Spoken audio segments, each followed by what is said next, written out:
Live है। हाँ live है। Yes yes.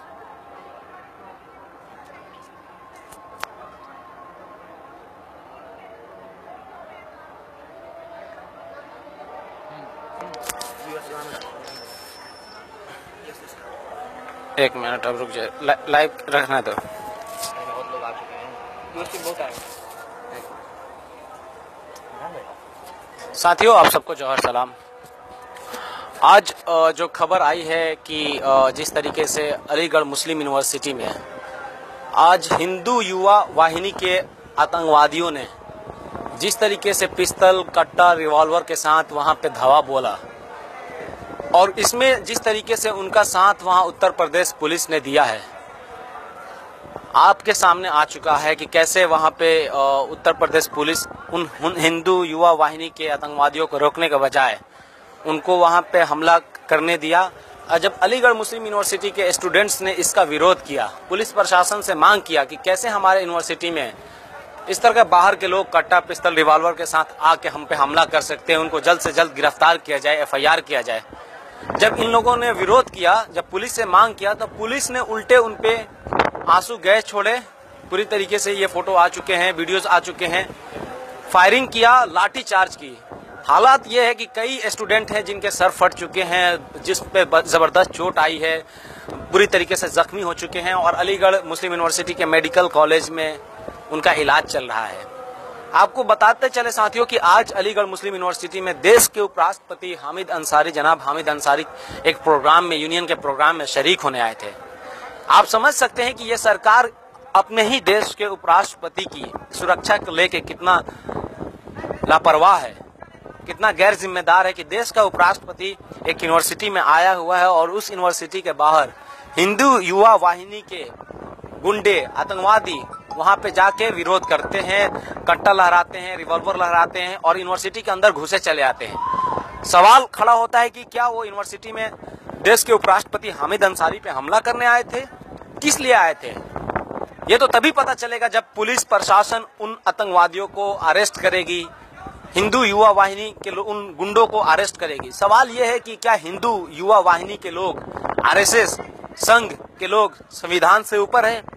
इनकी शुरू से जो संविधान पे इनका, हम सब जानते हैं कि ये संविधान पे भरोसा नहीं रखते हैं और संविधान की बिल्कुल इज्जत नहीं करते हैं। लेकिन इनको मालूम होना चाहिए कि ये देश संघ और हिंदू युवा वाहिनी के विचारों से नहीं चलेगा। ये देश इस देश के संविधान, इस देश के कानून से चलेगा, इस देश के कानून से चलेगा।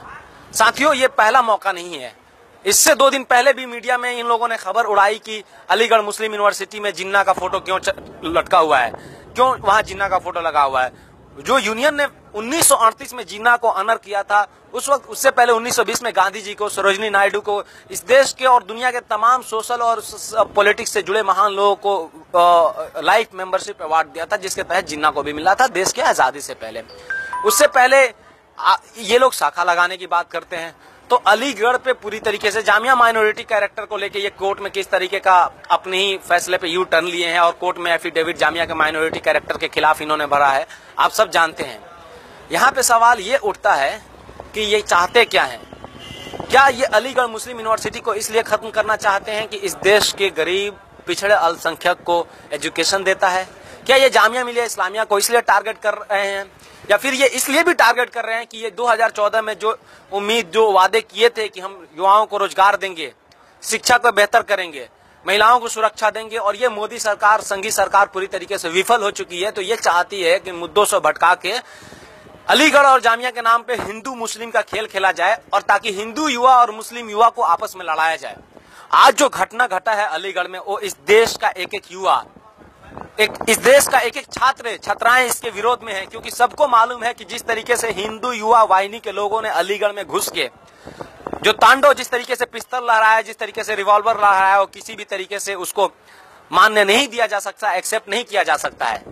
इस देश के तमाम स्टूडेंट का एक ही रिलीजन है, वो स्टूडेंट कम्युनिटी है। सबको इकट्ठा होना पड़ेगा, सबको यूनाइट होना पड़ेगा और इस संघी सरकार को पूरी मजबूती के साथ ये मैसेज देना होगा कि तुम्हारे संघवाद, तुम्हारा ये दो धर्म के नाम पे लड़ाई लड़ाया जा रहा है, उसको हम किसी भी हद में बर्दाश्त नहीं करेंगे। कल जामिया मिलिया इस्लामिया में, कल 3 मई है, जामिया मिलिया इस्लामिया में हम लोगों ने सेंट्रल कैंटीन से 5 बजे, शाम के 5 बजे एक मार्च रखा है इकट्ठे। आप सभी साथी जो आ सकते हैं वो जरूर आएं, जो नहीं आ सकते हैं फेसबुक के जरिए इन मुद्दों के बारे में लिखें, इस सरकार को समझाएं, इस सरकार को चेतावनी दें कि 2014 में जिन वादों के साथ तुम्हें हमने चुन के भेजा था कि हमें शिक्षा दोगे, हमें रोजगार दोगे, हमें सस्ता सामान मुहैया कराओगे और महिलाओं का सुरक्षा प्रदान करोगे, स्कॉलरशिप वक्त पर दोगे, आज भी इस देश में रोहित वेमुला, दलित स्टूडेंट रोहित वेमुला के ये इंसाफ नहीं दे पाए, जेएनयू से नजीब गायब हो जाता है उसको ढूंढ के नहीं ले पाए। ये सरकार, मोदी सरकार या तो विदेशों के दौरे पे होते हैं या देश में आते हैं तो किसी न किसी राज्य में चुनाव कर रहे होते हैं। मोदी को चाहिए कि अपने उन सांसदों को खिलाफ सख्त ले, और जो हिंदू युवा वाहिनी के लोगों ने आज जिस तरीके से अलीगढ़ मुस्लिम यूनिवर्सिटी के गेट पे घुसने की कोशिश किया है, वहां रिवॉल्वर और कट्टे ला रहे हैं, छात्रों पे हमला किया, सिक्योरिटी गार्ड पे हमला किया, हिंदू युवा वाहिनी और आरएसएस को जल्द से जल्द इस देश में बंद किया जाए, क्योंकि वो दिन अगर इनको बैन नहीं किया गया है तो वो दिन दूर नहीं। जिस तरीके से अफगानिस्तान में तालिबान आगे आके वो पूरे देश को बर्बाद कर दिया, उसी तरीके से इस देश में ये आरएसएस जिस तरीके से अपना पैर फैला के नफरत का बीज और बो के आपस में लड़ाने का और भाईचारा को खत्म कर रहा है, इससे देश टूट जाएगा, देश बिखर जाएगा। इस देश के सेकुलर लोगों से, भाइयों और बहनों से अपील है कि सरकार के भाईचारा विरोधी इस संघवाद के ताकतों को हम जल्द से जल्द उखाड़ के फेंके, क्योंकि ये देश गांधी के विचारधारा से चलेगा, बाबा साहेब भीमराव अंबेडकर के विचारों से चलेगा, मौलाना अबुल कलाम आजाद के सेकुलर एजुकेशन पॉलिसी से चलेगा, न कि संघी सोच और नफरत की राजनीति से चलेगा। इसी के साथ मैं अपनी बात खत्म करता हूं। शुक्रिया साथियों, इनकलाब जिंदाबाद।